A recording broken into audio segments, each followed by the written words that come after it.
साथियों, सुप्रभात। Deoria senior secondary school के ऑनलाइन कक्षा में आप सभी का स्वागत है। आइए कृतिका पुस्तक कक्षा 9 की जो कृतिका पुस्तक है उसका पहला पाठ फणीश्वर नाथ रेणु के द्वारा लिखा गया, जिसका शीर्षक है इस जल प्रलय में हम सभी इसका अध्ययन करते हैं। लेखक इस पाठ में बाढ़ की विभीषिका के संदर्भ में वर्णन किया है। बाढ़ की विभीषिका से लोग कैसे प्रभावित होते हैं इसके बारे में बताया है। लेखक लिखता है अपने गांव के बारे में कि मेरा गांव एक ऐसे इलाके में है जहां हर साल पश्चिम, पूर्व और दक्षिण की कोसी, पनार, महानंदा और गंगा की बाढ़ से पीड़ित प्राणियों के समूह आकर के पनाह लेते हैं। अर्थात पनाह का मतलब है शरण लेते हैं, आड़ लेते हैं। सावन भादों के महीने में ट्रेन की खिड़कियों से विशाल और सपाट धरती, यहाँ सपाट धरती का मतलब है वह जमीन जो जोती बोई न जाती हो, तो उस सपाट धरती पर गाय, बैल, भैंस, बकरों के हजारों झुंड मुंड देखकर लोग ही बाढ़ की विभीषिका यानी उसकी भयंकरता, भयावहता का अंदाज़ा लगाते हैं। पर्वतीय क्षेत्र में जन्म लेने के कारण मैंने अपने गांव के अधिकांश लोगों की तरह मैं भी तैरना नहीं जानता था। बाढ़ में या पानी में, जल में लेखक जो लिखता है कि अपने तैरना नहीं आता मुझे, किंतु 10 वर्ष की उम्र से पिछले साल तक बॉय स्काउट, स्वयं सेवक, राजनीतिक कार्यकर्ता अथवा रिलीफ वर्कर मतलब आपदा के समय जो लोग लोगों की सहायता करते हैं उसकी हैसियत से मैं बाढ़ पीड़ित क्षेत्र में काम करता रहा हूँ। और लिखने की बात हाई स्कूल में जब लेखक पढ़ता था तो बताता है कि मैं बाढ़ पर लेख लिखकर प्रथम पुरस्कार पाने से लेकर के धर्म युग में कथा दशक के अंतर्गत बाढ़ की पुरानी कहानी जो नए पाठ के साथ प्रस्तुत कर चुका हूँ, उसका नाम लेखक बताता है जय गंगा 1947, डायन कोसी 1948, हड्डियों का पुल 1948 आदि छुटपुट रिपोर्टाज के अलावा मेरे कई उपन्यासों में बाढ़ की विनाशलीलाओं के अनेक चित्र अंकित हुए हैं, किंतु गांव में रहते हुए बाढ़ से घिरने, बहने, धंसने और भोगने का अनुभव कभी नहीं हुआ। मतलब ये है कि लेखक ने कभी बाढ़ को देखा नहीं है और बाढ़ का अनुभव नहीं है। बाढ़ के कारण क्या मुश्किलें आती हैं, बाढ़ के पानी में लोगों को क्या दिक्कतें होती हैं, इसको लेखक कभी अनुभव नहीं किया था। वह तो पटना शहर में जब था सन 1967 में, तब वहाँ पर लगातार 18 घंटे की अविराम वृष्टि के कारण, जब पटना शहर में लगातार 18 घंटा तक वर्षा होता रहा तो उसके कारण पुनपुन का पानी राजेंद्र नगर, कंकड़ बाग तथा अन्य निचले हिस्सों में घुस आया था। अर्थात बाढ़ को मैंने भोगा है। लेखक ये बताता है कि मैं 1967 में जब 18 घंटे तक लगातार वर्षा होती रही तो उसके कारण से जो बाढ़ आई उसको मैंने अनुभव किया है, उसका मैंने अनुभव लिया है। शहरी आदमी की हैसियत से मैंने उसका अनुभव लिया है, न कि ग्रामीण देहात में जैसे गांव, नदियों के किनारे जो गांवों में बाढ़ आती है उसका अनुभव लेखक को नहीं है। लेखक ने अनुभव किया बाढ़ का तो शहरी आदमी की हैसियत से। इसीलिए इस बार जब बाढ़ का पानी प्रवेश करने लगा, पटना का पश्चिमी इलाका छातीवर सीने से ऊपर पानी में डूब गया, तो हम सभी लोग घर में ईंधन, आलू, मोमबत्ती, दियासलाई पीने का पानी और कंपोज की गोलियां जमा करके बैठ गए और प्रतीक्षा करने लगे। मतलब ये कि बाढ़ के पानी के आने का अंदेशा होने पर जो आवश्यक ज़रूरत की चीज़ें हैं, उन ज़रूरत की चीज़ों को इकट्ठा करके वो बाढ़ के आने की प्रतीक्षा करने लगे, इंतज़ार करने लगे।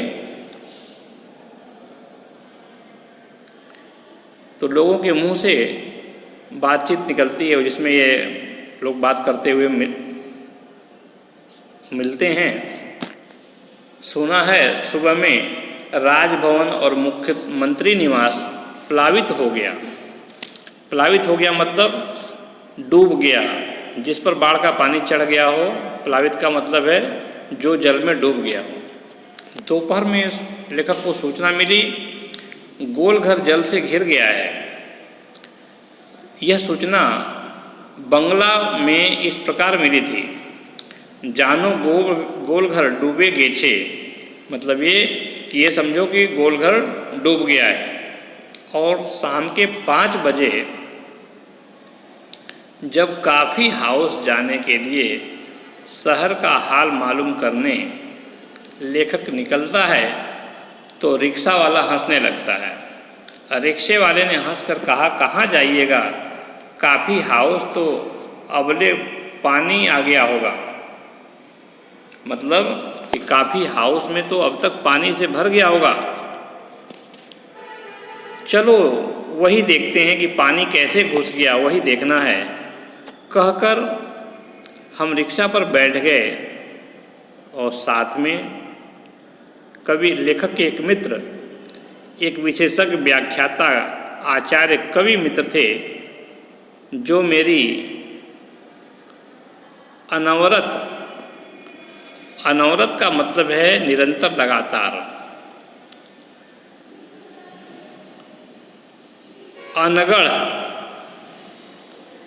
अनगढ़ का मतलब है अनर्गल। अनर्गल का मतलब क्या है? जो मेरी अनवरत, अनर्गल, अनगढ़। तो अनवरत का मतलब है लगातार और अनर्गल का मतलब है बेतुकी और अनगढ़ का मतलब है बेडौल, टेढ़ा मेढ़ा। गद्य में स्वगतोक्ति, यहाँ पर स्वगतोक्ति का मतलब है अपने आप में कुछ बोलना, से कभी बोर नहीं होते। धन्य हैं वे। लेखक उनके बारे में कहता है कि वो धन्य हैं। आगे लेखक बताता है, motor, scooter, tractor, motorcycle, truck, टमटम, साइकिल, रिक्शा पर और पैदल लोग पानी देखने जा रहे हैं कि बाढ़ का पानी कैसे है, और लोग पानी देखकर लौट रहे हैं। देखने वालों की आंखों में, जुबान पर एक ही जिज्ञासा, लोगों के मन में एक ही कौतूहल था। लोग ये जानना चाहते थे कि पानी कहाँ तक आ गया, बाढ़ का पानी। देखकर लौटते हुए लोगों की बातचीत आपस में लेखक सुनता है कि फेजर रोड पर आ गया क्या, पार कर गया। Shri Krishnapuri, Pataliputra colony, boring road, industrial area का कहीं पता ही नहीं है। सभी बाढ़ के पानी में सब डूब चुके हैं। लोग आपस में बातचीत कर रहे हैं कि अब भट्टाचार्य रोड पर पानी आ गया होगा, छाती भर पानी है। वीमेंस कॉलेज के पास डुबाव पानी आ गया है। मतलब यहाँ पर डूबने भर तक का पानी भर गया है। सभी लोग आपस में बात कर रहे हैं कौतूहल से। आ रहा है, आ गया, घुस गया, डूब गया, बह गया। बाढ़ की विभीषिका इतनी भयावह थी कि लोग उसे कौतूहलवश आपस में चर्चा कर रहे थे। लेखक जब बताता है कि जब हम कॉफ़ी हाउस के पास पहुँचे तो कॉफ़ी हाउस बंद कर दिया गया था। सड़क के एक किनारे पर मोटी डोरी की शक्ल में गेरुआ झाग फेन में उलझा हुआ पानी तेजी से सरकता आ रहा था। लेखक बताता है कि सड़क के किनारे एक मोटी डोर की शक्ल में, मोटी रस्सी की शक्ल में गेरुआ झाग फेन में उलझा हुआ पानी तेजी से सरकता आ रहा था। तो लेखक ने कहा, मैंने कहा आचार्य जी आगे जाने की जरूरत नहीं। बाढ़ के पानी को देख करके लेखक घबरा गया, डर गया और कहता है, वो देखिए आ रहा है मृत्यु का तरल दूत। यहाँ पर मृत्यु का तरल दूत किसे कहा गया है? उस बाढ़ के पानी को कहा गया है। विद्यार्थियों, आज के लिए इतना ही।